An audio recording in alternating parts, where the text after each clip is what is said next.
dream. One day, this nation will rise up, live out the true meaning of its creed. We hold these truths to be self-evident, that all men are created equal. Black men thinking. Freedom is never more than one generation away from extinction.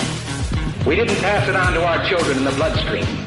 The only way they can inherit the freedom we have known is if we fight for it, protect it, defend it, and then hand it to them with the well-taught lessons of how they in their lifetime must do the same.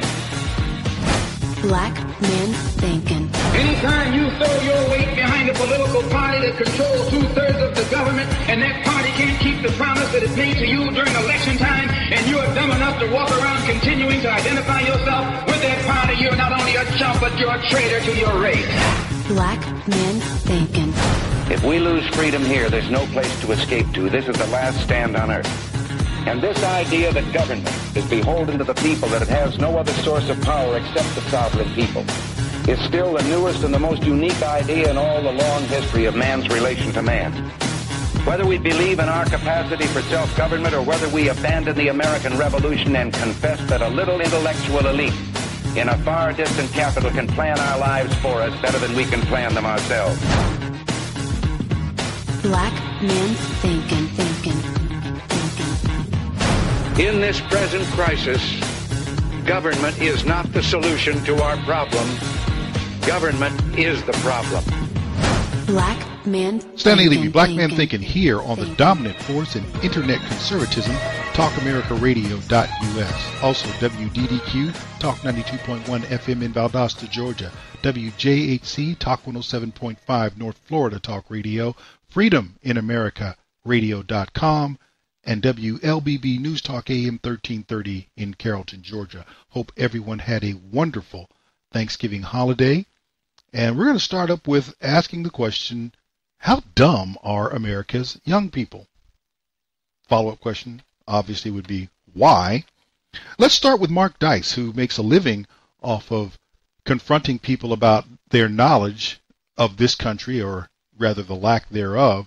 He went back, published this back on the 9th of January of this year, went out and spoke with millennials, and he was asking them specifically what they knew about basics regarding the Civil War. Who won the Civil War? We did. Who won the Civil War? I don't know. Are you an American? Yeah. Okay, it was a big popular historical event. Hold on a second. You ruin it for us. Okay.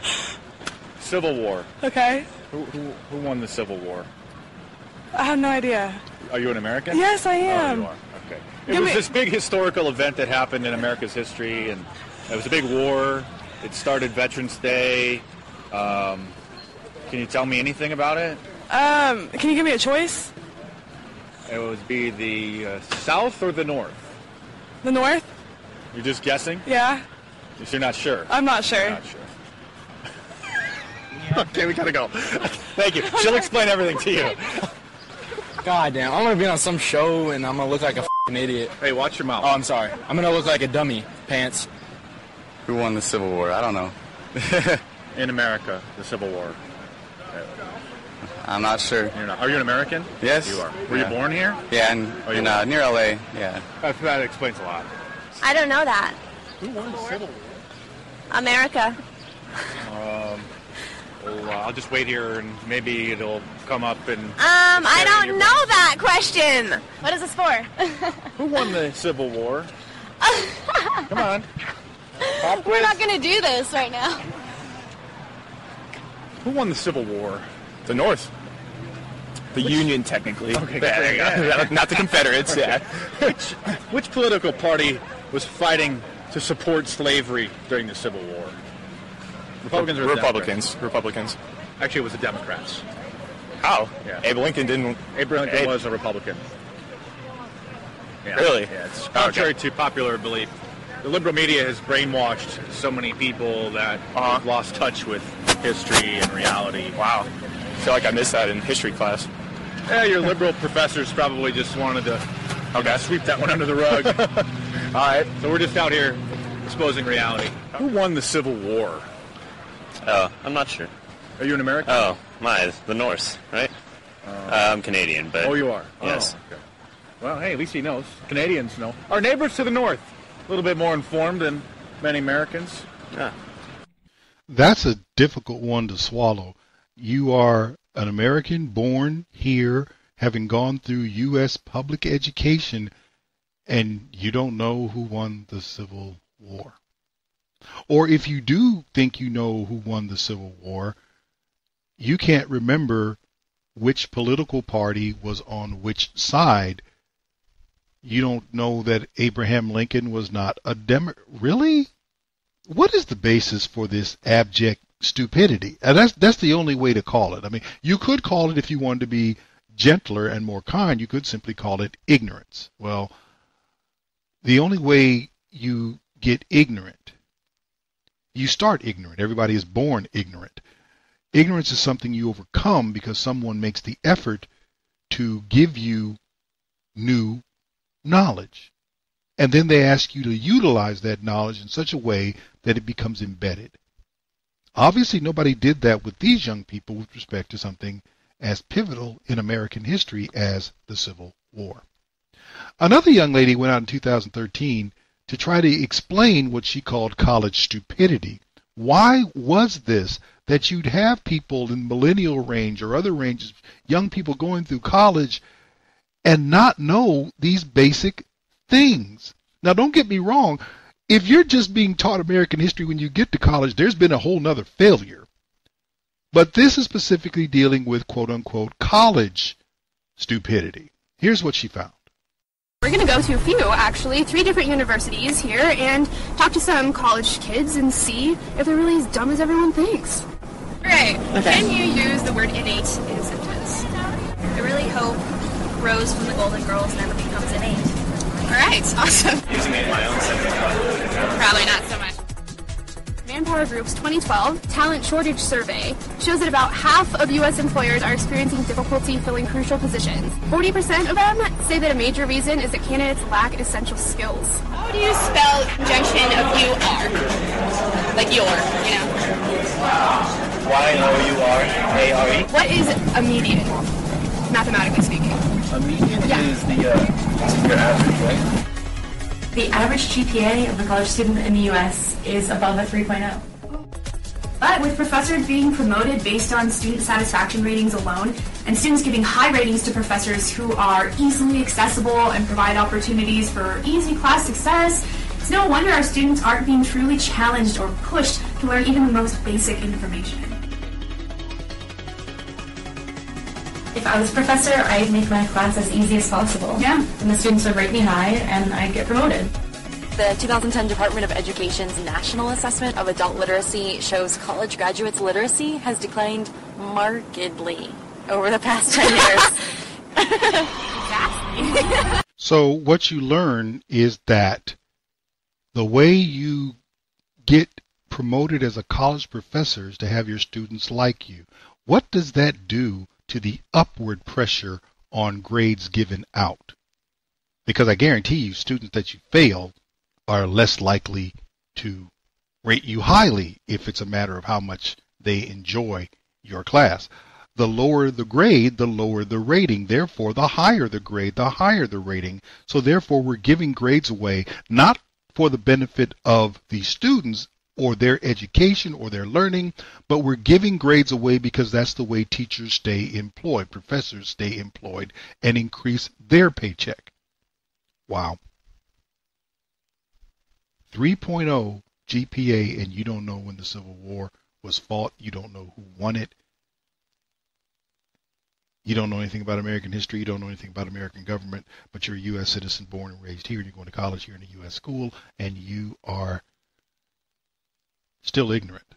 Again, by the time they got to college, if they don't have this information, they were failed by someone long before a college professor got hold of them. So we know that U.S. education is weak. We know that the U.S. finishes butt naked last among industrialized nations in reading, writing, arithmetic. We know that we are sucking hind tit to Vietnam in the teaching of mathematics. we know that we pay more money for the worst educational results of any industrialized nation. We put more money per pupil into everything regarding education, or at least we think we do. We think it's going to education, but our results are pathetic.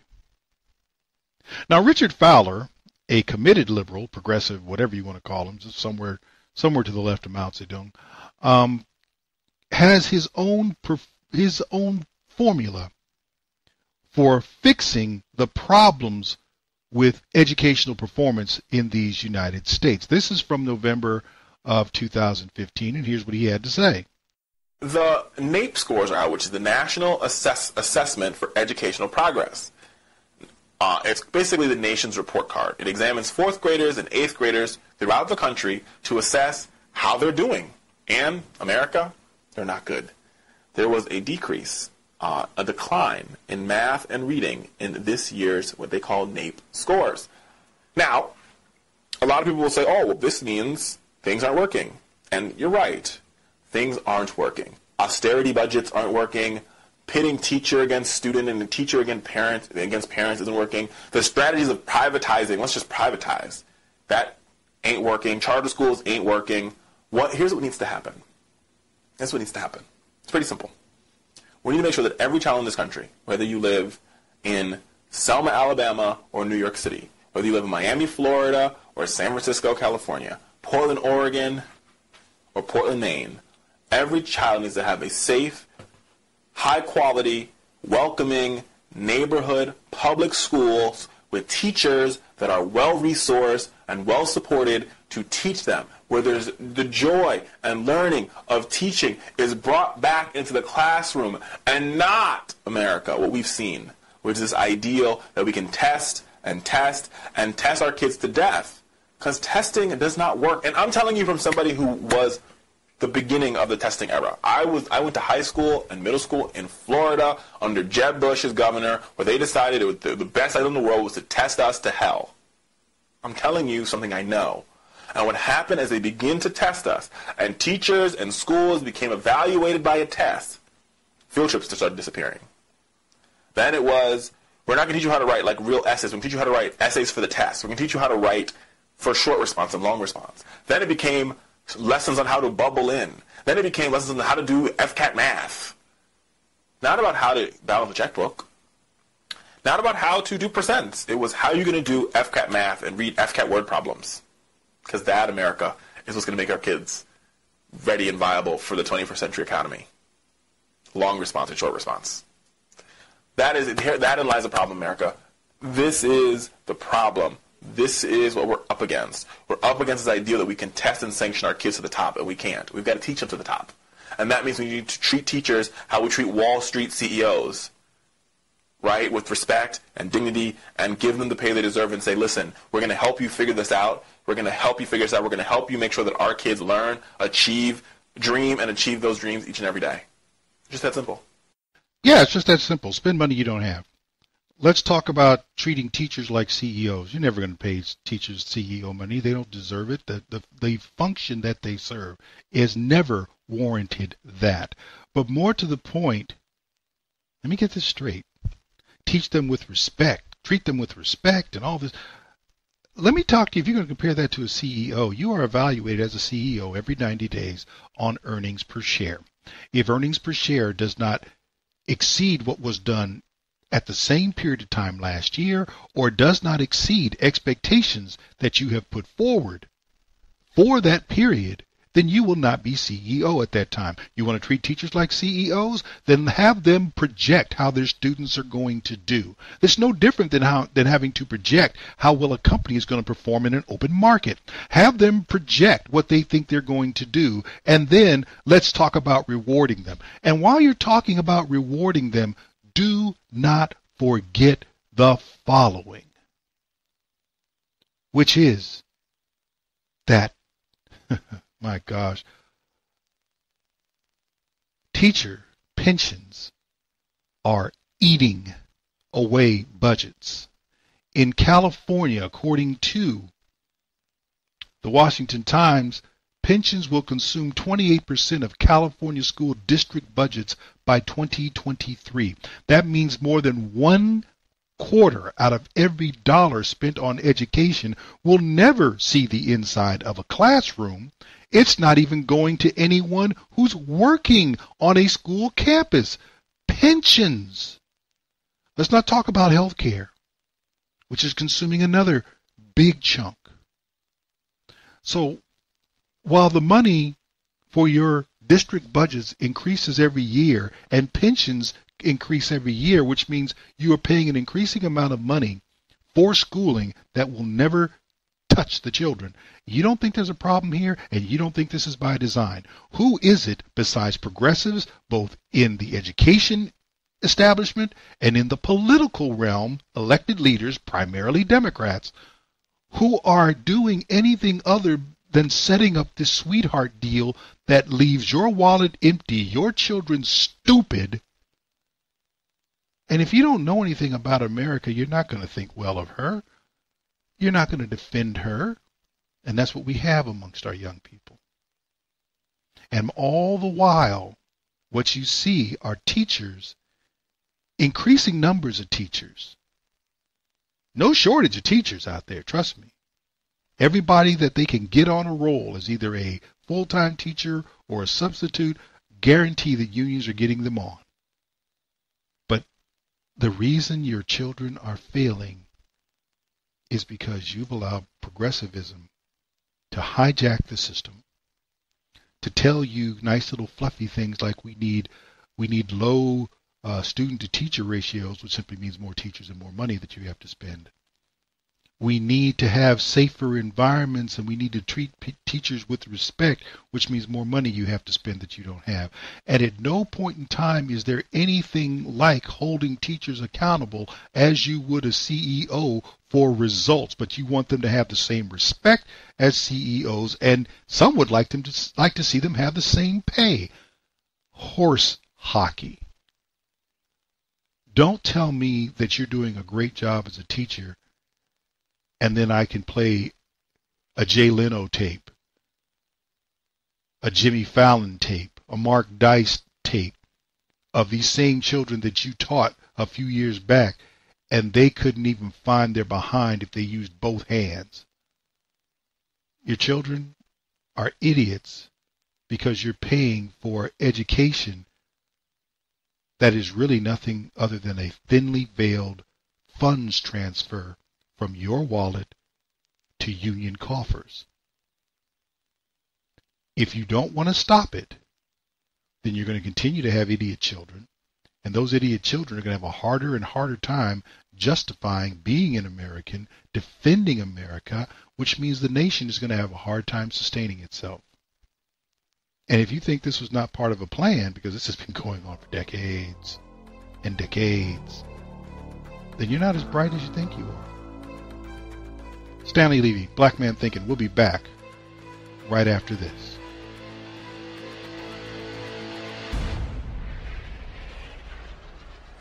Stanley Levy, Black Man Thinking, here on the dominant force in internet conservatism, TalkAmericaRadio.us. Also WDDQ, Talk 92.1 FM in Valdosta, Georgia. WJHC, Talk 107.5 North Florida Talk Radio, FreedomInAmericaRadio.com, and WLBB News Talk AM 1330 in Carrollton, Georgia. Well, we see this all the time. And most recently, a very high-profile case happened when the UCLA men's basketball team traveled to China to open their season in a game in China against Georgia Tech. As many of you know, 3 of the players for UCLA were caught on surveillance video shoplifting from 3 high-end stores near where they were staying in a hotel. You also learned that though it could have gone badly for them, they could have been convicted of a crime in a foreign country where the justice is handed out a bit differently than it is here. Punishment is handled differently than it is handled here. But people intervened and the 3 young men were able to come back to the United States without enduring too much of a consequence over in China. And then, of course, UCLA decided to put them on indefinite suspension, which to my mind is really a cop-out. But the issue is, we live in a society that keeps finding itself in bad places when talent takes the place of the good. And that's because our values are messed up. For example,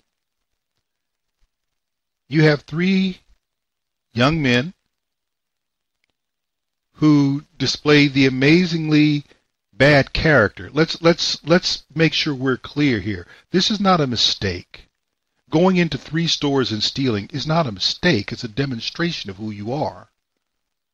And instead of recognizing that their character is bad, we are eager to give them a second chance. I have no problem with second chances. I do have a problem with the idea of giving someone a second chance before others even get their first chance, all because the people who have messed up are perceived to be more talented.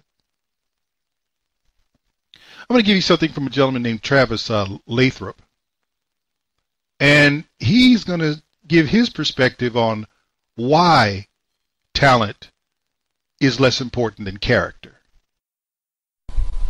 Hey gang, today we're going to talk about character, why it's so important in leadership.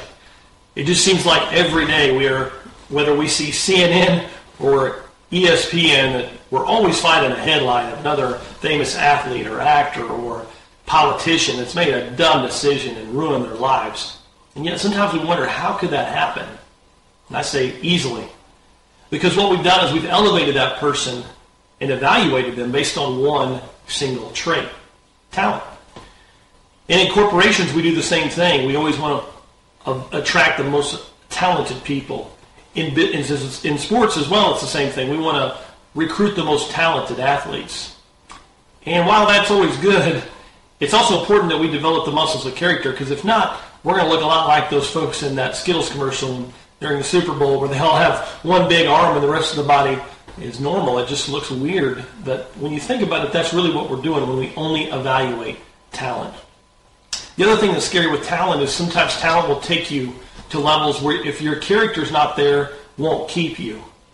So what I'll challenge you to do is, if you've outgrown your talent, has outgrown your character, you may want to do what the old movie quote says. Sometimes you got to cut the top of the tree off to let the roots grow and catch up. Do that for yourselves. Spend time focusing on developing your character. You'll be glad you did. Thanks, and we'll see you next week. Cut the top of the tree off and let the roots grow. Talent is something very visible. Character is something that is always revealed. The problem is the revelation of character is not spectacular. A slam dunk is spectacular. A home run is spectacular. A long touchdown run where you outrun angles, outrun the defense, break tackles, put move, all that is spectacular. Character is none of those things. Now, the issue becomes, we are so concerned about being entertained, we're not really concerned about the character of people who provide that entertainment. We're so concerned about getting some type of benefit, even an unimportant benefit. We're not concerned with the type of people who give that to us. I want to go back here. Tony Dungy, he has a little series called the Dungy Diaries, and they're very short. And this is his input regarding character versus talent. When I was coaching in the NFL, we always had the debate, do we want to draft skill players, do we want to draft great athletes, or do we want to draft high character? And obviously, you want both. But as a former coach and as someone who has dealt with putting together a lot of teams, I feel like attitude trumps talent 99% of the time. You give me that group with a great attitude, working together, good teammates, working hard. Yes, you need some talent, but attitude is going to be talent 99% of the time. So I'm always looking for attitude and character above talent. Now, I like that. He wants character more than he wants talent. He doesn't say you don't want any talent, but character matters more. The majority of people in our society do not seem to believe that, particularly those who are in positions of prominence. Athletes don't believe that. Owners of teams, Jerry Jones famously went out and got Greg Hardy, who had been suspended by the NFL for beating up his girlfriend and putting her on a pile of guns and really? But he had talent, and that was all that mattered. Business executives who have the ability to deliver certain results because they have a skill set. But when you look behind their ability, this goes for politicians, business executives, not a great deal of difference. For example, John F. Kennedy is still spoken of in glowing terms throughout by many people in America. That guy was a sexual just deviant. I'm not saying he was homosexual. He was one of the most unfaithful men to his wife that you could imagine. The stories of him going through D.C. at night under the city, in the sewer system almost, with the Secret Service guy carrying the nuclear football behind him in case, while the president was knocking boots with somebody not named Jackie Onassis Kennedy, heaven forbid the call might come through. That's who he was. But he was so talented. Well, okay. We're having that, again, going back to business executives. Harvey Weinstein. Harvey Weinstein made people money. And that's why, despite his obvious issues and lack of character, people valued his ability to get them paid and get them awarded. They cared about that so much that for decades they were willing to overlook the ridiculous behavior that everybody knew about. How do you explain that? Well, you do explain it. The issue is not just the lack of character of Harvey Weinstein, it's the lack of character of that entire industry.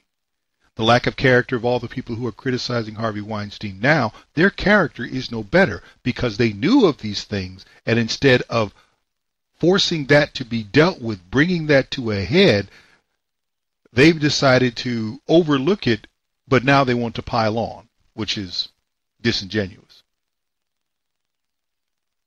Here is a gentleman named Ken Costa. This is from 2014. He wrote a book called God at Work, and he's going to discuss the importance of character.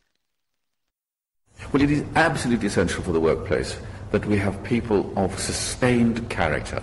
Particularly if you're starting, if you're young, you don't know the stress that you're going to be under. You don't know the demands that people are going to have of you. You don't know what's going to shape your life in a few years' time. And what happens is, of course, that there is, just the way these things work, deadlines that have to be met. Usually they are very tight deadlines, usually the ones set just a day or so or a week or so earlier than you would like. And one has to work out, when do you say no? And I don't believe that anybody in the workplace comes of age until they actually learn to say no. And that is good biblical precedence for being able to know yourself and know your limits and be able to have the wisdom to say, I am not pursuing this particular path. We're dealing with a generation that finds it extremely difficult to say no to one thing for for the reason that I have mentioned, which is that if I say no to this, I am excluding another option. There is no shortcut to this. The huge opportunities, the multiple choices that are offered and which are digitally enabled to see pictures of people in different parts of the country, oh, I'd like to visit them, the temptations are enormous. Words in the Old Testament, sort of blessed is he who swears to his own hurt, who sort of says, look, I'm going to do something which will restrain myself from actually doing something that I know I will enjoy in the short term, but actually in the long term is not going to be beneficial. So chopping and changing jobs, for example. Many people would say, well, I'm getting bored, I'm just going to move on. Well, it may be right, but equally, employers want to know that there is a character that is sustained over a period of time. And of course, the greatest source of character strengthening for Christians is the hope that we have within us, which hope sustains us in day-to-day, tough, difficult decisions, difficult environments, and the knowledge that however difficult it might be, we're able to move on to experience life in its fullness even tomorrow. Now, for me, that was a little bit rambling and didn't quite get to where I think it would have been helpful to get, but there was something that came out of that Mr. Costa did say, is that you have to learn to say no, and that you really don't get to the point where you have or show or develop character until you learn how to say no. What he left out is saying no to whom, because he was referring more to people on the outside of you. Maybe you're talking about coworkers, maybe you're talking about clients, you're talking about partners, you're talking about all these other people that are putting demands on you that you can't meet, and you need to learn how to say no. He left out the most important person that you need to say no to, though he implied it by going into, I believe he was referring to Psalms 15:4. But the idea is, are you willing to say no to yourself after you've said yes to something and not take that back, even if taking it back is of some type of at least temporal benefit? This is very interesting, because I'm listening to this stuff and I go back and forth on this. Well, I don't, but I listen to people do that. The thing that I keep missing in all this is, where's the definition of character? Here's the problem with defining character, and I think this is the problem with some of the people. Travis Lathrop, Tony Dungy, even though I understand Tony Dungy to be a Christian man. Ken Costa, writing a book, God at Work, so I understand he has a connection to biblical teachings and perhaps Christianity as well. Dr. John King, maybe, not sure. But nobody defines character in a way that is definitive, because no one wants to define character in terms of who God is. Let me help you out. You do not know anything about character until you deal with your relationship with God.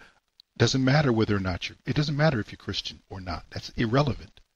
Doesn't matter if you're Christian, if you're Buddhist. You may be worshiping the wrong God if you're not Christian. But the issue is, when you understand that there is a God who is always aware of what you are doing, the definition of character becomes this: who are you when only God can see you? That is your character. The person you choose to present to God at all times. Because everybody else cannot be around you. You can get away with things. That's exactly what's going on in the political realm, or so they thought. Getting away with things, doing things with or around women, being corrupt with money and other business dealings, until that information is no longer contained and they are exposed. Character is, I could do this, but what would God think of me? Character is, I can take advantage of this, but what would God say to me? You cannot define character without dealing with God, we have a problem in this society defining character and speaking of it, because as a culture, we really don't give a rat's behind that much who God is anymore. What we're going to have to do, if we're going to go through the whole Make America Great thing or whatever you want to do to improve the country, we're going to have to tell the talented people in the pulpits in the church, because we got some very talented preachers who are sprinkling babies all over the nation. We have some very talented singers in the choir stands and music directors who are as flaming homosexual as any drag queen that you can find. We're going to have to go to all these talented people and say, your services are not needed. I need someone I can trust. And if God cannot trust you to be a good person, I can't trust you to do anything for me. That's what needs to happen. And we need to hold these people accountable. And I know why it's so hard to hold all these other people accountable. You're being judging. No, the problem you have is for you to hold someone else accountable, you also need to be willing to be accountable. And very few people are ready to sign up to be accountable to God or to anybody else. Personally, I don't have much of a problem. I know that God sees everything I do. Everything. Even when no one else is around. And I have to account for him for the private moments as well. We need to require that of those we call leaders. And when they fail, there needs to be consequence so that there is reason for them to develop the type of character we need to have in every visible portion of our culture. Stanley Levy, Black Man Thinking. We'll be back right after this.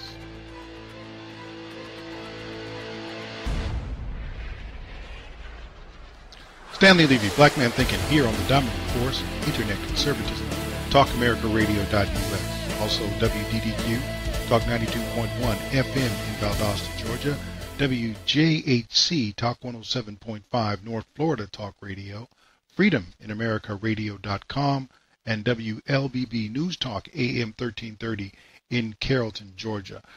Let's talk about sexual harassment allegations, shall we? And in particular, I want to speak about the gentleman Al Franken, John Conyers, and Roy Moore. So Al Franken is now under an onslaught, it would appear, and he's issuing apologies left and right as the total of women that have now accused him of sexual misconduct, sexual harassment, whatever, has risen to 4. There's Leanne Tweeden, who we have a photograph of him groping while she slept. There's another woman who came forward and said that while at a Minnesota State Fair, he took a picture with her, leaned all up close to her, and had a nice death grip on her behind. Interesting. She told her husband, told her father, told her mother, published it on Facebook. But of course now the senator says, I really don't remember. It's amazing. Here is the first interview, part of the first interview that Al Franken has given since the allegations have come out. This, I believe, was CBS News on the 26th, Sunday. Minnesota Senator Al Franken says he is embarrassed and ashamed following accusations of inappropriate touching by 4 women. The Democrat sat down with local Minneapolis CBS station WCCO. He also spoke with the local area newspaper and Minnesota Public Radio. Jamie Yukas reports from D.C. Minnesota Senator Al Franken says he was blindsided by the accusations of 4 women who say he inappropriately touched them. I have a long way back to win back the trust of the people of Minnesota. I've let the people down. I've let the people of Minnesota down. I've let my friends and staff and supporters down, my family down. I've especially let down the people who have seen me as a champion for women. 2 women recently told the Huffington Post Franken touched their buttocks during separate campaign events. In an interview with Minnesota Public Radio, Franken says the allegations are shocking to him. Some women have said that I crossed the line, and for that I'm very sorry. And any number is too many. Radio host Leanne Tweeden accused Franken of groping her while on a tour visiting U.S. troops in 2006. She said it happened as she was sleeping and only saw the picture of the incident later. Tweeden also claims Franken forcibly kissed her. He was getting real, assertive. We need to really rehearse this kiss. Second accuser, Lindsay Menz, claims she was groped at the Minnesota State Fair in 2010. Franken told Minnesota Public Radio, "The worst part about this for me is that I am someone who I respect women, and I have given people a reason, I guess, to think I don't." Franken says he will comply with an ethics investigation, and he has no plans to resign. Elaine, he will be back at work in the Senate Monday morning. Jamie, thank you.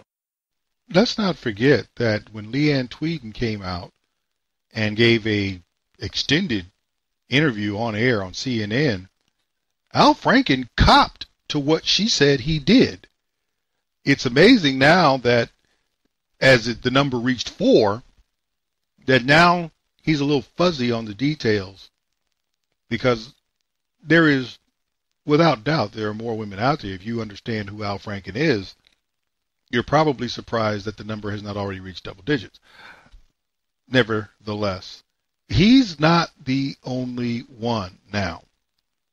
There's also John Conyers, who has multiple people coming out against him, which I find interesting. And he put Nancy Pelosi in a tight spot, and she had to try to speak to that this Sunday as well in an interview on one of the Sunday shows. So define zero tolerance. You said there's now a zero tolerance. Yes. John Conyers, what does that mean for him now? Let's say in or out? We are strengthened by due process. Just because someone is accused, and was it one accusation? Is it 2? I think there has to be. John Conyers is an icon in our country. He's done a great deal to protect women, Violence Against Women Act, which the right wing is now quoting me as praising him for his work on that, and he did great work on that. But the fact is, as John reviews his case, which he knows, which I don't, I believe he will do. I believe that he will. Excuse me, may I finish my sentence? Sure. That he will do the right thing. What, and is the right thing what? Resign? He will do the right thing in terms of what he knows about his situation, that he's entitled to due process, but women are entitled to due process as well. But he got it. He took advantage of a situation where he had the rules of conduct, and I know you guys want to change these rules, but he got to hide his settlement. He got to, his accusers had to go through all sorts of craziness. So why is he entitled to new due process in this case? No, we are talking about what we have heard. I've asked the ethics committee to review that. Yeah. He has said he'd be open. It will cooperate. Do you believe the accusers? Review. Excuse me? Do you believe John Conyers is accused? I don't know who they are. Do you? They have not really come forward. And that gets so you don't know if you believe the accusations? That's for the ethics committee to review. But I believe he understands what is at stake here, and he will do the right thing. But all of these non-disclosure agreements have to go. And by the way, some of them are there to protect the victim, because they didn't want some of it to be public. But that's over. In other words, if the victim wants to be private, she can be. He or she can be. I guess it goes back to what is the... That is about as confused a statement as you can have. Notwithstanding, of course, we're talking about Nancy Pelosi, who is the mistress of confused statements. Bless her little dark heart. What do I mean? Due process? Okay, but there already been settlements. So what due process? Oh, but let me get this straight. Where has the due process been for the president from Nancy Pelosi or Maxine Waters or any number of these other people who are on the left who are not calling for due process? They are calling for charges, even though they have nothing to prove this. In the case of Conyers, there are settlements. You don't make settlements if nothing happened, and he was able to keep all this pretty hush-hush. It doesn't stop there. I wish it did, but it doesn't. ABC News also came out with a report that threw another congressman in the mix. To the growing claims of sexual misconduct on Capitol Hill, new accusations against lawmakers. 2 more women coming forward to say that Senator Al Franken groped them, and a 3rd woman claiming misbehavior by Congressman John Conyers, including calling her into his office while he was dressed only in his underwear. ABC senior White House correspondent Cecilia Vega tracking it all. Tonight, the sexual misconduct scandal rocking Capitol Hill is growing. Senator Al Franken already under fire for this photo and facing multiple accusations. Al Franken pulled me in towards him and then put his hand on my rear. Now has 2 new accusers, a total of 4. The latest women tell the Huffington Post the Minnesota Democrat grabbed their backsides during his first bid for Senate. One says it happened while posing for a photo at a women's political event. The other says after groping her at a fundraiser, Franken suggested they visit the bathroom together, saying, "My immediate reaction was disgust, but my secondary reaction was disappointment." Franken told the Huffington Post, "It's difficult to respond to anonymous accusers, and I don't remember those campaign events." And now a third woman accuses Michigan's John Conyers of wrongdoing. Melanie Sloan, a high-profile Washington lawyer, says she was harassed and verbally abused when she worked for the congressman in the 1990s. There was, of course, also the time where I walked into his office and he was in a shirt and underwear. Despite calls to resign, even from within his own party, Conyers' lawyer says in a statement, quote, "That is not going to happen," and that if people were required to resign over allegations, a lot of people would be out of work in this country, including the president. And the newest congressman caught up in scandals says he may be the victim of a potential crime, revenge porn. Hours after Texas Congressman Joe Barton apologized for a naked, sexually explicit photo that leaked online, the Washington Post released transcripts from a 2015 recording in which Barton confronts an unidentified woman to whom he sent explicit photos and messages. Barton says, "I am ready if I have to. I don't want to, but I should take all this crap to the Capitol Hill police and have them launch an investigation. And if I do that, that hurts me potentially big time." The senior House Republican says he was separated from his wife at the time and that he had other consensual sexual relationships with adult women. He said, "This woman admitted that we had a consensual relationship. When I ended that relationship, she threatened to publicly share my private photographs and intimate correspondence in retaliation." Now, the woman in this case says that she shared explicit images with other women who were having relationships with Congressman Barton, but she told the Washington Post that she has no intention of retaliation. Tom, Barton says Capitol Hill police are now promising an investigation. Now, you remember in the last segment we talked about character. So we have Al Franken, John Conyers, Joe Barton, with no character whatsoever. This is ridiculous. But I don't see any of them talking about doing, quote unquote, the right thing, as Nancy Pelosi says. She said, "Well, I believe John Conyers is going to do the right thing." His lawyer's already come out and said he's not stepping down. So scratch that one. So whatever the right thing is, it means he's not resigning. Al Franken has said the same thing. I don't think that Joe Barton, who is the Republican in this particular report, he didn't sound like he was looking to step down. All of these men, and there are others, have ridiculously poor character, and they're not going anywhere. We're not even discussing the women who have the poor character to sit on this information until a politically ripe moment. Their character is also beyond suspect. But they're not the ones getting the accusations, so no one really seems to care. And Franken said he didn't know how to respond to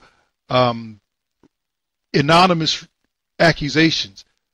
Leanne Tweeden's accusation was not anonymous. The young lady who he groped at the Minnesota State Fair has been all over television. She's not anonymous. You'll see the double standards pretty clear. All these men, they're calling for the benefit of the doubt. They're calling for due process. And they are insisting that they should be able to continue to serve, getting paid by the taxpayers, even though we know their behavior is ridiculous. But there's another guy out in Alabama who's just running for office who has accusations that are not proven. And people are not talking about due process for him. They're telling him that he should step down. He hasn't, which is also a statement of character. Why should he step down if he knows you're not telling the truth about him? Character is who you are when no one's watching. If he is not the person that he is being accused of being, and a number of these allegations are falling apart as we speak, he should not abandon his pursuit of the Senate. A television station in Alabama, WKRG, did a report back on the 14th talking about a robocall from someone pretending to be a journalist. It's the last thing the pastor of this small Crayola church expected to find in his voicemail. It is very strange. Pastor Al Moore says, like many of us, he doesn't usually answer calls on his cell phone from strange or private numbers. No different with this one until he checked the message. Hi, this is Lenny Bernstein. I'm a reporter for the Washington Post. I'm calling to find out if anyone at this address is a female between the ages of 54 to 57 years old willing to make damaging remarks about candidate Roy Moore for a reward of between $5,000 to $7,000. We will not be fully investigating these claims. However, we will need a written report. I can be reached by email lbernstein@washingtonpost.com. Thank you. The pastor said he sent a response to the email address. It said undeliverable. So did we, with the same result. Right now, Pastor Moore says he can only speculate the purpose of the robocall. Well, at first, my first thought was someone from the opposite campaign trying to do more damage. John Rogers with the Roy Moore campaign told me it's the first he's heard of robocalls seeking more damaging information on the candidate. It remains to be seen how many others in the state may have gotten such a call and who they might be coming from. We also searched but could not find a reporter for the Washington Post named Bernie or Al Bernstein. In Crayola, Bill Riles, News 5. The Washington Post has released a statement on the robocalls. It says in part, quote, "The call's description of our reporting methods bears no relationship to reality. We are shocked and appalled that anyone would stoop to this level to discredit real journalism." Well, let me get this straight. Someone calls and says they want damaging information about a candidate, and you think they're trying to disparage journalism. Got it. You can't make this stuff up. Look, what we have here is the same double standard that we've always had in Washington, D.C. and the media. If you lean left of center, you catch a break, whatever break they can find, however many breaks they can get for you. If you do not lean left of center, then you are to be hunted. You are to be pursued. You are to be hounded until you submit. Here's what we have to understand. When you throw charges and allegations at people, that's another test of their character. Al Franken has failed. John Conyers has failed. Roy Moore has not failed. He has resisted the charges. He has resisted the allegations. He has stood his ground, and no one has been able to demonstrate anything other than they simply don't like the guy. I'm going to turn this over to my good friend, Ron Edwards, and after that we'll be back with Hour 2 of Black Man Thinking.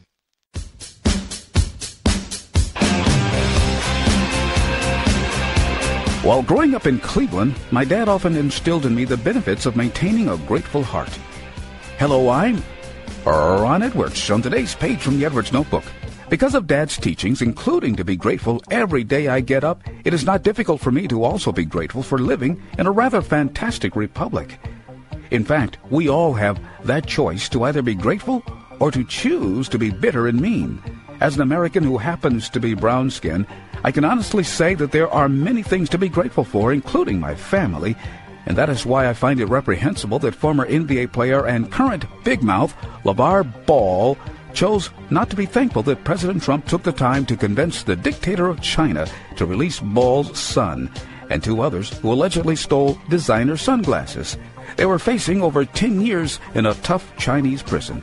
But Ball chose to show a pedestrian attitude of ingratitude, probably because of the president being a Republican who is falsely accused of being a racist because he simply wants to protect America from terrorists and illegal immigrants. Mr. President, I, for one, am grateful for what you did for the 3 wayward Americans, but please stop giving Twitter attention to Mr. Ball and focus on making America great again. I'm Ron Edwards. Sponsored by the Tri-County Liberty Coalition. I have a dream. One day, this nation will rise up, live out the true meaning of its creed. We hold these truths to be self-evident, that all men are created equal. Black men thinking. Freedom is never more than one generation away from extinction. We didn't pass it on to our children in the bloodstream. The only way they can inherit the freedom we have known is if we fight for it, protect it, defend it, and then hand it to them with the well-taught lessons of how they in their lifetime must do the same. Black Men Thinking. Anytime you throw your weight behind a political party that controls 2/3 of the government, and that party can't keep the promise that it made to you during election time, and you're dumb enough to walk around continuing to identify yourself with that party, you're not only a chump, but you're a traitor to your race. Black Men Thinking. If we lose freedom here, there's no place to escape to. This is the last stand on earth. And this idea that government is beholden to the people, that it has no other source of power except the sovereign people, is still the newest and the most unique idea in all the long history of man's relation to man. Whether we believe in our capacity for self-government or whether we abandon the American Revolution and confess that a little intellectual elite in a far distant capital can plan our lives for us better than we can plan them ourselves. Black Men Thinking. In this present crisis, government is not the solution to our problem. Government is the problem. Black Men Stanley Levy here with Hour 2 of Black Man Thinking on the dominant force of Internet conservative, TalkAmericaRadio.com. Also WDDQ Talk 92.1 FM in Valdosta, Georgia, Talk 107.5 WJHC North Florida Talk Radio, FreedomInAmericaRadio.com, WLBB News Talk AM 1330 in Carrollton, Georgia. So here's the question. Is Atlanta going to become another white bailout city? What do I mean by that? From the time I hit Atlanta until today, and I've left Atlanta quite some time ago, Atlanta had a black mayor from 1974 when Maynard Jackson was elected until well after I left the city. And Atlanta is known as the Black Mecca. Everything that can be going as well as possible for blacks in America supposedly goes well in Atlanta. While I lived there, I could testify that that was definitely the case. We had a little chaos in Atlanta, but there was no more chaos in Atlanta than any place else in America, and a lot of that chaos was due to the real fallout from the tail end of the civil rights movement. Well, now you have to make changes. So, for example, I was part of the majority to minority school busing program in Atlanta in the 1970s. I was bused from a district that would have taken me from Thurl High School in southwest Atlanta, and I went to Northside High School, which is now North Atlanta High School. I went from Fickett Elementary, which was in southwest Atlanta, and got bused into Sutton Middle School. So I went to Sutton Middle School first, continued to Northside High School, went on to Georgia Tech, and graduated. So I was part of those type of changes, which do cause a little upheaval. You know, you're busing people all around the city of Atlanta. It's not exactly it's an hour bus ride. That's all there is to it. So we were commuting. However, since I left Atlanta, and not because I left Atlanta, obviously, but since I left, Atlanta is not what it was. It's just simply not. And now we are poised to see the possibility that Atlanta may have a white mayor. They had a runoff. They had an election, And in Atlanta, the mayor's race, either you get a clear majority or the top two candidates go into a runoff. In this case, there was Keisha Lance Bottoms, a black female, who got 26% of the vote. And there was Mary Norwood, a white female, who got 21% of the vote. Another white female got 17% of the vote, finishing third. So Norwood and Bottoms, obviously, are now in a runoff. Here is, just so you can get an idea of who these candidates are, here is Keisha Lance Bottoms speaking with Roland Martin following the election. Huge local election, Atlanta, where they could elect the first white mayor in 40 years. Councilmember Keisha Lance Bottoms came out on top of a field of 12 different people. She will face Mary Norwood, also a council member, on December 5th in the runoff there. Joining us right now on the phone line is Councilwoman Keisha Lance Bottoms. Councilwoman, congratulations. Thank you, Roland. Already, of course, folks are talking about how do you consolidate support among the other candidates there. Who made the difference for you? We had Ernie Suggs on earlier. He said women make up 58% of all Atlanta voters. Was that the case for you in terms of put you over the top? It sure was, and we just turned out in record numbers for a municipal election in Atlanta, and I think what people have realized is that we can't make the mistake that we made in 2009 and take anything for granted in the city in terms of leadership, and it's not about race in this city. It's really about who has the best ability to keep Atlanta moving forward and making sure that our communities don't get left behind. Mary Norwood had an opportunity to denounce Donald Trump, and she didn't do it. She also couldn't acknowledge that racial profiling exists. And when you are talking about Atlanta, the cradle of the civil rights movement, we can't take 10 steps backwards with our leadership. When you look at Atlanta there, when I look at the vote totals, 3 white candidates finishing the top 4. When you look at those numbers, are you concerned that you have a significant number of African Americans, but they are not voting and turning out? What are you going to do to rev up the grassroots engine to turn your voters out? Because many folks say they expect white voters to consolidate behind Mary Norwood. It really has been about connecting with voters one-on-one, and I will not concede white voters to Mary Norwood. I think just like black voters want great, solid leadership in this city, so do white voters. And I think that when people begin to look at our record and our vision for the city, I think it will be clear. But I think that, we can't take any group for granted. And as a whole, African Americans really have to get engaged in the election process, because we can look at the national level and we see what happens when we stay at home, and we have the ability to influence elections all over this country in ways that matter to our communities. And this mayor's race is so important, not just to the city of Atlanta, but nationally as well, and I hope that we all take it very seriously. Yesterday, Shamichael Singleton, Republican strategist, said on my show that Mary Norwood, he's known her for years, that she is a Republican. She's been saying that she's an independent. Many folks, she's been avoiding Donald Trump on the campaign trail. Do you expect that to be an issue in the runoff?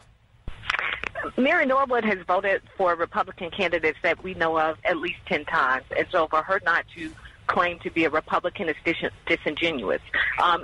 Acknowledge who you are and let the people decide if they stand with you. And for me, it really is about standing behind the values of the Democratic Party, and that's about building up our communities and moving our communities forward. And Atlanta deserves solid leadership, and we deserve consistent leadership, and we just will not get that with Mary Norwood. And I've said on the campaign trail, Atlanta is a tale of two cities, and I'm the only candidate who knows what it's like to live and work in both of those places.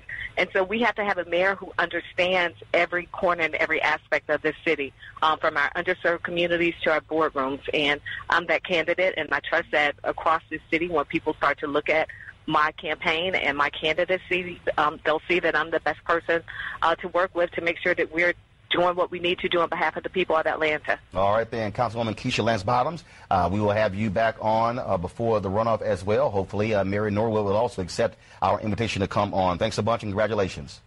Thank you so much. I notice, of course, the attacks on the opponent. That's not to be unexpected.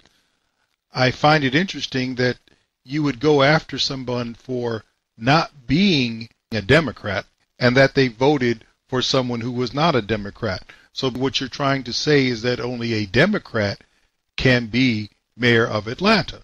Okay. You're also implying, without saying, that a white person should not be mayor of Atlanta. Now, you're not going to find too many enlightened blacks who are going to say that, and you may not find too many blacks, period, that are going to say that, but that has a lot to do with what the city has become. Here is Mary Norwood appearing on Channel 11 following the general election, talking about the runoff. It looks ridiculous. Crash, thank you. It is 6:33 right now. 2 women are now advancing to a runoff in hopes of becoming Atlanta's next mayor. Mary Norwood and Keisha Lance Bottoms pulled out on top. Lance Bottoms with 26% of the vote, Norwood with 21%. And for most of us, this race was called while we were sleeping. Joining me now is Mary Norwood. First things first here. Good morning. How are you doing this morning? Grand. We are absolutely delighted. The sleep factor, how many hours? 3. 3. Okay. So here I am. Yeah, here you are. And one thing I noticed, you're wearing a pin, your name tag pin, and you said you pulled it out from the 2009 election. It was in a drawer, and as I was looking through some things, as I was getting ready to run a year ago, I found it, and it is the penultimate recycling. I recycle the name badge. Is this the outcome you expected? Yes, we expected to be in the runoff. We are in the runoff. We are very strong all across the city, and so we are very pleased with where we are right now. It's going to be a very energetic 4 more weeks. Fulton County, again, took a long time to tally the votes. I Yes. looked at our newscast around 11 o'clock last night, and only 2 or 3% of the precincts had been reporting at that time. I saw you take to the podium around 11 last night. There it was right there. You seemed frustrated, but okay with calling it a night at that point.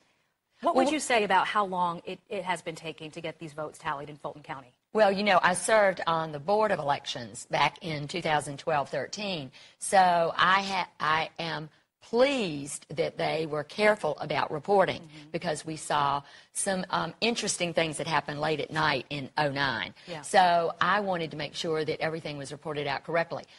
It was a long time. Fulton County is our most populous county in the state. We have an awful lot going on, and so... So you were expecting it to go this late? I was. You were. So I've done this before. Okay. So I know when to go to sleep and when not to go to sleep. Yeah. Last night was the night to go to sleep. No one was going to win outright. We knew that. So it was just a matter of how many votes for which candidate. You identify as an independent, but in this Democratic city, many voters want to know what exactly does that mean.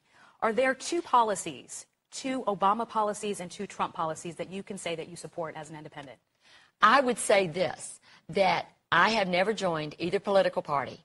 My views, as they are being measured by independent sources, say that I am a progressive Democrat in my views. I am the inclusive candidate of this city. Are there any specific policies that you can say are indicative of being an independent? The policies of the city are different than the policies of the country. When you run a city, you want to run a city that is inclusive, that gives everyone equal opportunity, that protects everyone's rights, LGBTQ rights, Asian Americans, Hispanic Americans, African Americans. So rather than focusing on national policy, I focus on local. What can I do here to make this city better? That is focusing on public safety. That is focusing on traffic and transportation improvements. That's focusing on the redevelopment of the city. Mary, any lessons learned from the last time you were in the runoff with Kasim Reed that you're going to apply this time around? I would say that there was a lot that happened in 2009, which is why I got on the elections board and brought in a new elections director. Okay. I will be very interested in seeing the returns from last night and making sure that every single vote is counted, every single person makes sure that their vote and their views are expressed. All right. Mary Norwood, thank you so much, and congratulations to you. We look forward to the December 5th runoff. And earlier this morning, Mayor... So you saw a little cleverness in avoiding a direct question about policies. And I say it was a clever dodge. He said, well, national policy is not the issue. I had to worry about local policy. We'll see how that answer holds up. Here is my concern. Atlanta is still a very significant city for black people. It is not what it was. In some ways, the very thing that made Atlanta the best place for black people, that has collapsed. And it's just a matter of time before it takes the rest of what's good about Atlanta for black people with it. Now, there aren't that many people who agree with me, and I understand that. But we have history here in America with respect to what happens to cities that are long run by blacks, and then things happen. Let's not overlook Detroit, Michigan, which was run for 4 decades, about the same amount of time that Atlanta's been run by black Democrats, and they ended up bankrupt, not able to deliver water. This is how bad it became. That's a problem. You know, there are other cities, for example, Philadelphia, is one. Charlotte, Jacksonville, New Orleans all went from black mayors to white mayors within the last 5 years. And among the top 15 biggest cities in the country, only Houston has a black mayor, Sylvester Turner, and he had a real interesting time with Hurricane Harvey and not wanting to evacuate the city, but I digress. Here is the problem in Atlanta. We've had 4 decades of black leadership. Atlanta went to a family place for black people to a place that has HIV infection rates that are greater than most African countries. It is the HIV mecca for black people in the United States. Atlanta has problems like that. Atlanta is number 20 on the murder capitals in the United States. 15.5 abortions per 1,000 women or pregnancies in Atlanta. That was in 2014. Atlanta was a black family-friendly city, but now it is the most HIV infected. It is the most homosexual. Speaking of black people in particular, that doesn't bode well for black people. It does not. Progressivism is going to do the same thing to Atlanta that it did to Detroit, that it's done to Philadelphia, that it's done to New Orleans, which has an even higher murder rate, 3 times the murder rate of Atlanta. Very progressive city, New Orleans. Let's not forget that some of the black mayors since Maynard Jackson, who was an outstanding politician, outstanding leader. We've had folks up on charges as mayor in Atlanta. They've missed it, and they have gone the way of progressivism with corruption. This is another character issue. What you hope to have happen in Atlanta is the election decided on matters of character. Now, Caesar Mitchell, who's the city council president, had said that he was concerned that he was going to be focusing on things like traffic and other matters like that. And Mary Norwood brought up the same thing. I noticed that nobody who ran for mayor talked about the moral decline in Atlanta, which is why Atlanta is starting to get into trouble. They're going to wait until it gets out of hand, I can guarantee you that, because nobody's talking about tackling it. What they're talking about is being diverse. I don't want diversity if it means having HIV. I'd rather be less diverse and protect my population. I don't want to have 15 abortions per 1,000 women. I'd rather have people giving birth and having families and raising them. I'd rather the unborn be safe in my city. But that's not where Atlanta is right now. I'd rather not extend a big hand to homosexuality. I have nothing against homosexuals. Homosexuality is anti-family. Period. That's not saying that you go after homosexuals. You simply don't promote homosexuality. Atlanta is struggling in these areas. They're struggling with infectious diseases. They're struggling with homosexuality. They're struggling with abortion. They're struggling with out-of-wedlock births. All these things for African Americans, I don't like that term, for blacks. And it is when these things were low and when these things were more under control, that is when blacks in Atlanta thrived. But now they don't talk about these issues, and they're starting to eat them up. Whether or not you end up with a white mayor, I don't know if that's going to change anything, since I've seen nothing in her campaign that says she is about a moral Atlanta. She identified herself saying her policies were progressive Democrat.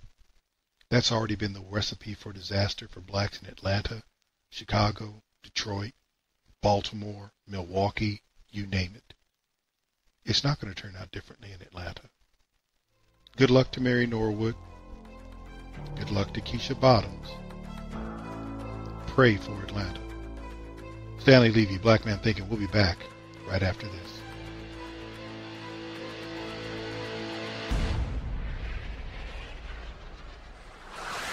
Stanley Levy, Black Man Thinking, here on the dominant force of internet conservatism, TalkAmericaRadio.us, also WDDQ, Talk 92.1 FM in Valdosta, Georgia, WJHC, Talk 107.5 in North Florida, FreedomInAmericaRadio.com, and WLBB News Talk AM 1330 in Carrollton, Georgia. I'm going to start this section with a little bit of a potpourri, including some things on the last section. Let me make sure you understand this. Do I think Atlanta needs a white mayor? I don't know. Will a white mayor tackle these problems of morality that plague Atlanta, which are the same problems that plague black people in other areas where Democrats, and particularly black Democrats, rule? I don't know. But the issue becomes, when something has shown you for more than 4 decades that it does not work, it's time for a change. They've made that change in other large cities that are black dominated. I don't know if they will in Atlanta. I don't care whether or not they have a white mayor. I care that they fix the problems that they're having for black people. I know that progressivism will not fix those problems because progressivism has a stake in continuing those problems, class warfare being among the chief items. Another thing coming up with that is, wow, CNBC ran a story back on the 24th of November. Congress has handed Trump an historic presidential victory. Senate Judiciary Committee Chairman Chuck Grassley is giving President Trump yet another major victory on judicial nominees.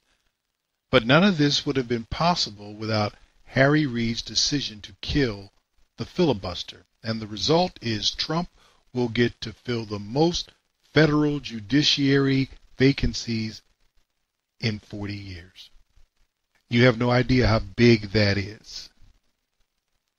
That is rolling back the foolishness that you see on the federal bench by loading the other side.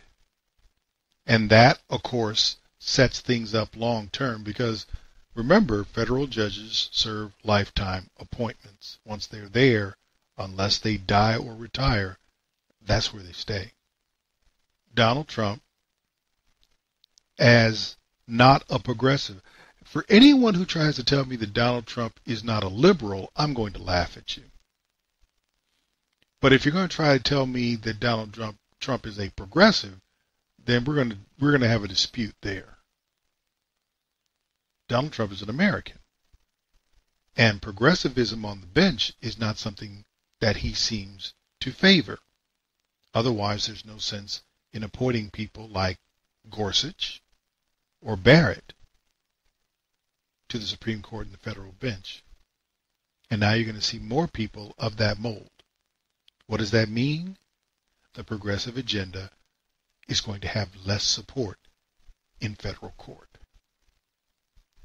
That is a huge issue because if you haven't been paying attention for the past few decades, the way progressives move their agenda is not at the ballot box. As a matter of fact, they used the judiciary to overturn the will of the people as expressed in elections, such as Proposition 8 in California. California twice voted to say marriage is not to be same-sex. And the courts, and particularly one judge who himself was homosexual, decided all by his lonesome that that was wrong. That all those people who cast votes and have to live in California, he said, bump y'all, you guys are wrong.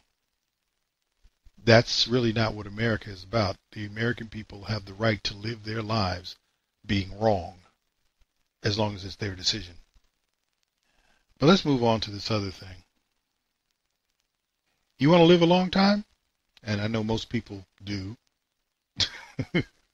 or would like to, I'll give you a bit of advice.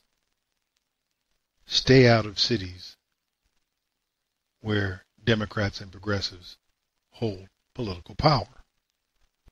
CBS News came out with a map, wow, of the deadliest cities. I mean, that's pretty bad. You got to admit, that's bad. 60, is it 60? I think it's the 50 deadliest cities in America, if I remember correctly. No, 61 deadliest cities in America.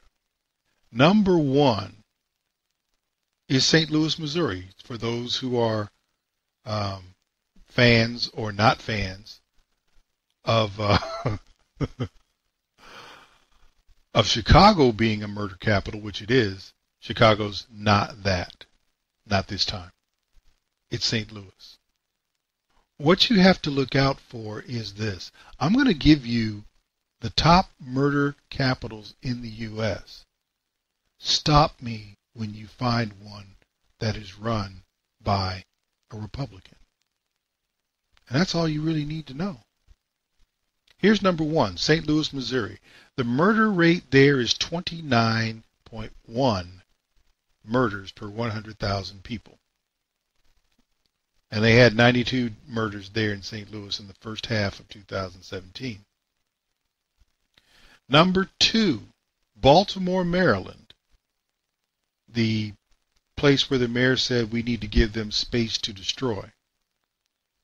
27.3 per 100,000 people. 170 were murdered in that city in the first half of 2017. Only 137 were murdered in the first half of 2016. So they're moving on up. Number 3, New Orleans. 24.5 per 1,000. All 3 of these cities run by Democrats, by the way. Number 4 is Detroit, Michigan. Say no more. Democrats for more than 4 decades, black Democrats for more than 4 decades. Now they're back to a white Democrat. 136 people murdered in the first half of 2017. Cleveland, Ohio is number 5. No, you do not have a Republican running Cleveland. Kansas City, Kansas. What they're going to try to tell you is that you have an independent. But I'm sorry. You haven't had a Republican run that city for decades. Memphis, Tennessee, 7. Chicago, 8. Chicago's 8th. And you know that's run by Democrats. Cincinnati, Ohio. Are you catching on to this? Are you catching on to this? I mentioned Kansas City earlier. Kansas City now has consecutive terms of mayors who list themselves as independent. They've only had one Republican mayor since 1930. So don't try to tell me that, no, you are what you are. And then which is really the problem. The problem is what you are. Cincinnati's number 10. Las Vegas. Actually, Cincinnati's number 9. Las Vegas is 10. You can keep going here. Louisville, Kentucky. You have to go quite a ways before you find a city. Newark, New Jersey. Nothing in New Jersey is Republican. At least not cities anyway. That was number 13. Milwaukee, Wisconsin. They ain't that much Republican in all of Wisconsin. And the ones that are there, kind of suspect. Philadelphia, Pennsylvania. Really? Philly is number 14. Here's my point. When you say progressivism has failed, it has failed on the most basic level of God-given rights that Americans believe they have. Life, liberty, pursuit of happiness. If you live in a place where for every 100,000 people, there are 29 murders. And that's not even Chicago. The south side of Chicago is a war zone. But they don't have 29 folks getting offed every year, like the number one murder capital in this country. That's not, you're not really able to exercise your right to life there. You're just not. So what do you tell people about that? What do you tell them about liberty when their freedom of movement? Because you got to remember, in these same places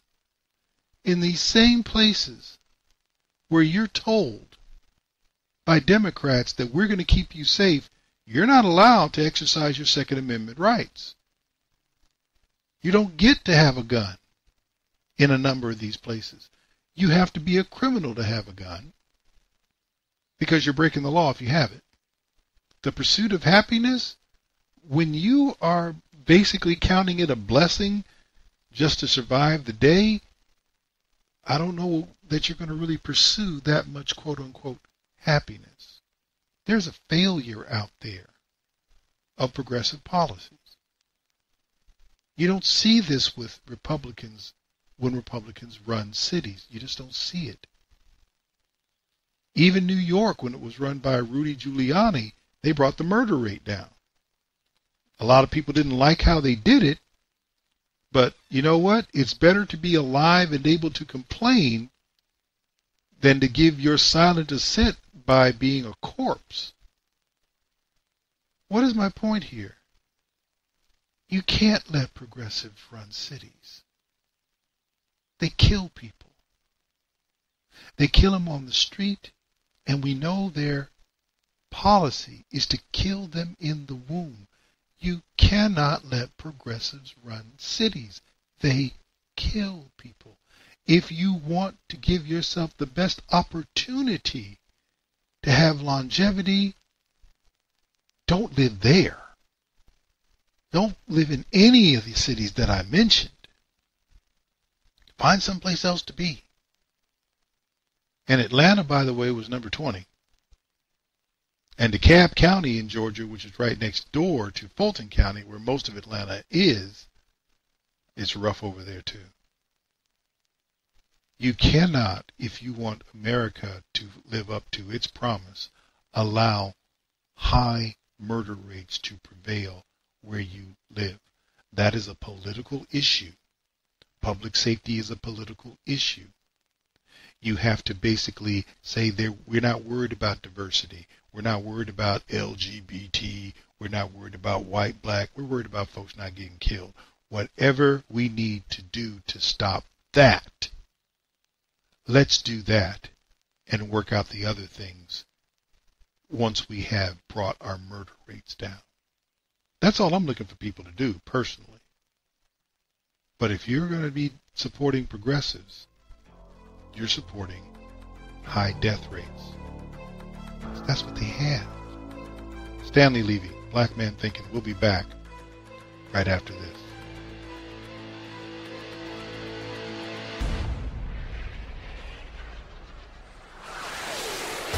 Stanley Levy, Black Man Thinking, here, dominant force of internet conservatism. TalkAmericaRadio.us, also WDDQ, Talk 92.1 FM in Valdosta, Georgia, WJHC, Talk 107.5 FM in North Florida, FreedomInAmericaRadio.com, and WLBB News Talk, AM 1330 in Carrollton, Georgia. Final segment of the show. I am amazed at the oppression, real oppression, that American progressives and the Negroes choose to ignore, to pursue and discuss that which is irrelevant. Let me be clear. White supremacy and white privilege in America is irrelevant once you've had a black president and black mayors of a significant number of large cities in this country. I don't want to hear it, because nobody's winning that if there is all this white privilege. It's not happening. racism in America as a big problem again. I got more black millionaires and billionaires here in the United States than I probably have anywhere else in the world. I have more blacks in the middle class here than in anywhere else in the world. I have more upwardly mobile black people here than in anywhere else in the world. And white people are not doing anything significant to stop any of that progress. That's just the way it is. But what I do have that they choose to ignore is what's going on in Libya. For example, this is what's happening to Gambians who are trying to get from their country to Europe. Boubacar Samba left Gambia 11 months ago, hoping to find a better life in Europe. He paid smugglers to get him to Tripoli in Libya in order to cross the Mediterranean. But before he reached Tripoli, the armed traffickers demanded more money. First place you reach there, they will tell you to call your family, or you to pay the money to their connection. So they will keep you there, waste your time. They will not give you a chance to go out to know the town, what is going on in town. So what they will press you to call your people for them to pay the money, and the price will, for them, the price they will tell you and the price, they are not the same. Unable to pay the smugglers, Samba was held captive and forced to work to make up the money. Sabah to Tripoli is 15,000 in Gambian dollars, but they will tell you that 25,000.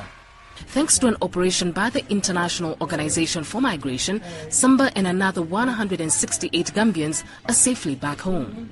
So I just come home like that, with nothing. You know that the family, they are not expecting me. So I even came, my stepmom cried, because he didn't expect me I will come back to Gambia. Because the way, by then I'm living here, I have the intention to go to Europe and live a good life and help the family. That is my mission, to leave my country. So when I come home with empty pocket. West African migrants interviewed by the IOM have recounted being bought and sold in garages and car parks in Sabha. It's just like a slavery is running in Libya for the blacks. They say slavery is what is.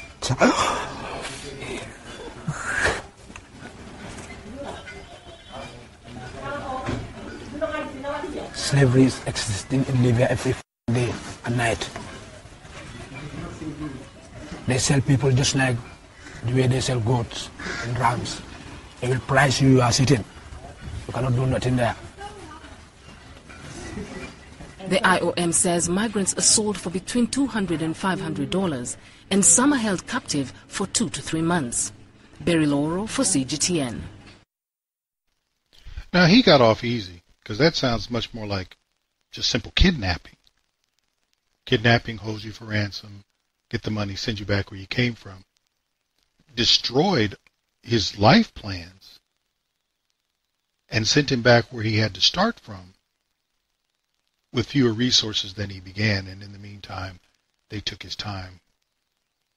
They took his money, and they exacted a toll upon his body. I'm sure there are some people who are okay with that. I'm not one of them. But again, the Gambians seem to have gotten off easy. That was back from April of this year. France 24, reporting in English, posted this story on the 23rd of November of this year, speaking of the people of Cameroon. After spending years detained in Libya, these Cameroonian migrants have tasted freedom for the first time. But they still bear visible scars of the torture that many of them suffered, like Jean, who was struck with an iron bar by his captors. Look at my head. You'll see the scar. That's where they hit me with an iron rod. Having left Cameroon 8 months ago with the dream of arriving in Europe via the Mediterranean, Jean came to be a victim of a well-organized human trafficking syndicate in Libya. He says he was sold 4 times and that slave traders bought him for between 400 and 500 euros. He took me and he went to sell me in another part of town. We were brought to Brac to work.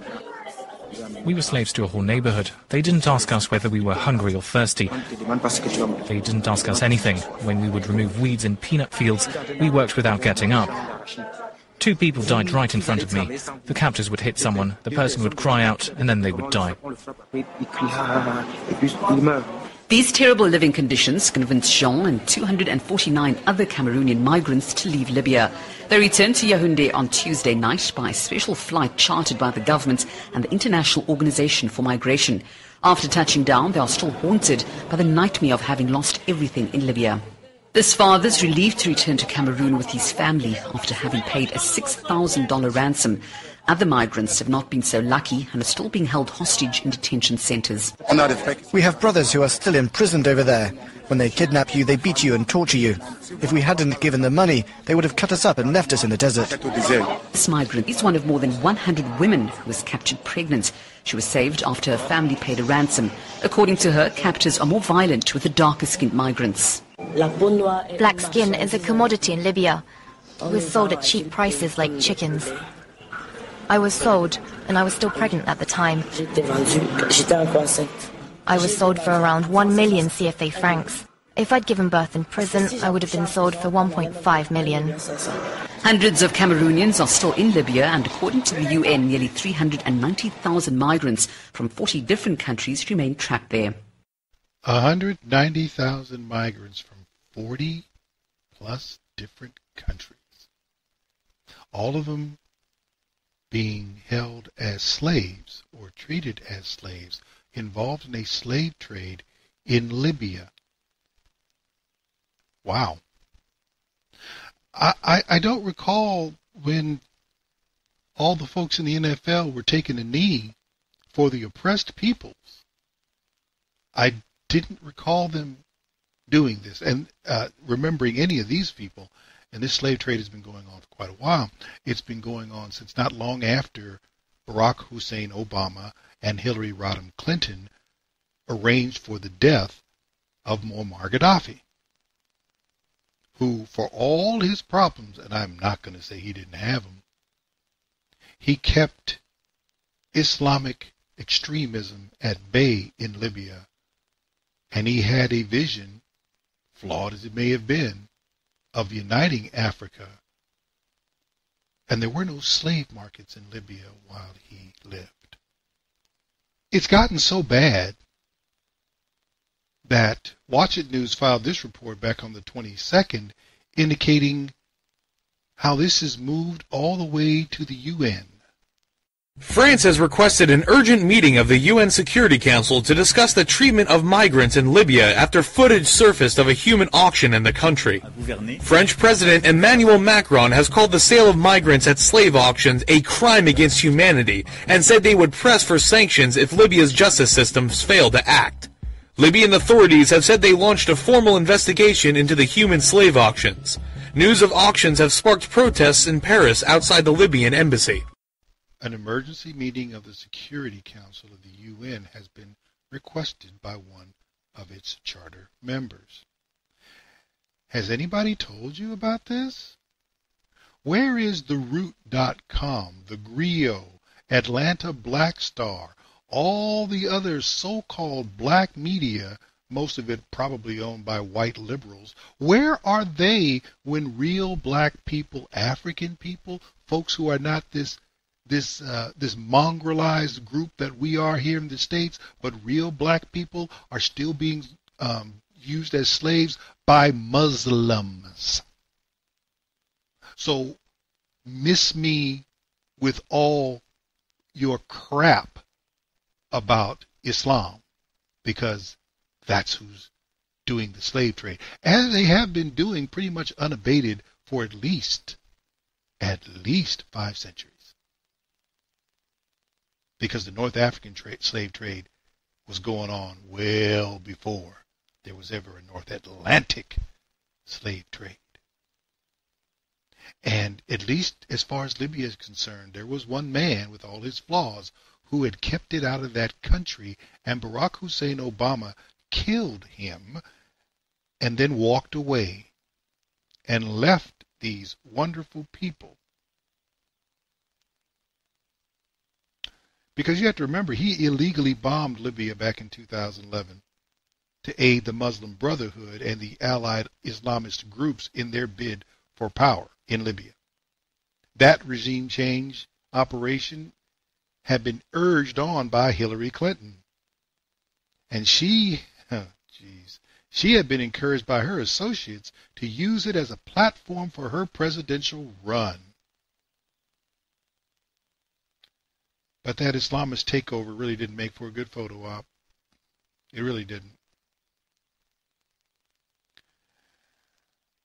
And now we're looking at black people being sold at slave auctions and slave markets in Libya, and none of the progressive Negro, and I do mean KNEE-GROW clowns, seem to have a word to say. Not one. So I'm going to make this real clear. Same thing as I put on a post on my Facebook show page. So to all the Negroes, the clowns, the Kaepernickers, and all you vile progressives, because that's exactly what you are deeply offended by what Christopher Columbus did more than 500 years ago. You're traumatized by slavery that ended before your grandparents were even born. You're apoplectic about the Jim Crow that was dismantled and discarded before you even came of age. You're convinced that college education and health care are your right so long as someone else pays for it. You are well versed regarding tiki torches and white privilege, as though either one of those things matters a hill of beans. And you're convinced that manufactured sexual assault angst tied to events, and I put events in air quotes, that may have happened decades ago, that's the important challenge for the day. You stiff-necked and uncircumcised. You lying sacks. Because this has been out there for months. This has been going on for years. Because the bombing of Libya that took out Gaddafi and turned that country over to the Islamists, who have no problem with African slaving. They never have had a problem with African slaving. You gave it to them 6+ years ago. And you haven't said a word, or you haven't moved your tongue or any other part of your anatomy to even acknowledge this. And this is the legacy of your Islamist bathhouse queen, Hussein Obama, and his sea hag Secretary of State, Hillary Clinton. So while you're over there in places like Atlanta, where you eat up with HIV because you can't control yourself, you're immoral, unethical, and just nasty, and you don't pay attention to that problem, you're worried about whether or not Mary Norwood is a Trump supporter. And they are selling black people like goats and chickens. But you want me to believe that you woke. You're not woke. You're fake. You're not real. Black lives only matter when they support your agenda. That's all there is to it. You're fake, you're ignorant, and you're hypocrites. Now, what you're going to, of course, hear from them is, well, we can do more than one thing at a time. You haven't done anything about this. Most of you don't even know about it.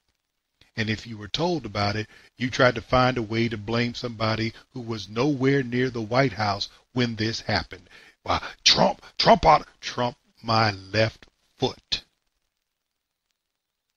This is your boy who did this.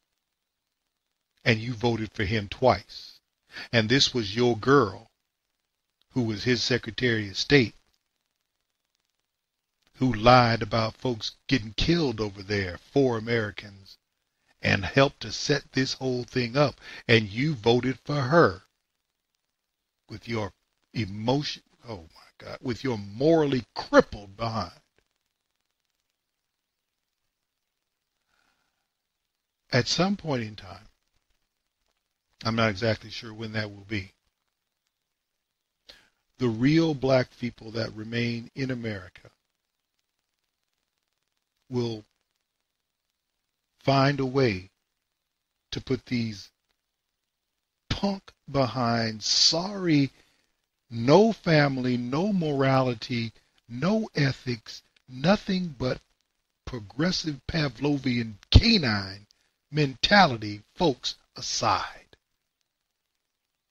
and take up the lead in America as they once did, the moral lead, which led to political changes and made things better for black folks in this country and also elsewhere, if by doing nothing else, by making the United States a more welcoming country for black people from other lands, like the nations of Africa.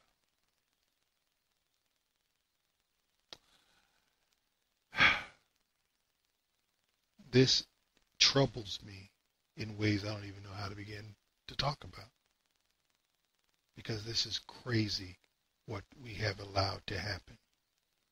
And I'm not talking about just what's happened in Africa, because remember, Obama took an illegal action to bomb there. There was no reason to take out Gaddafi.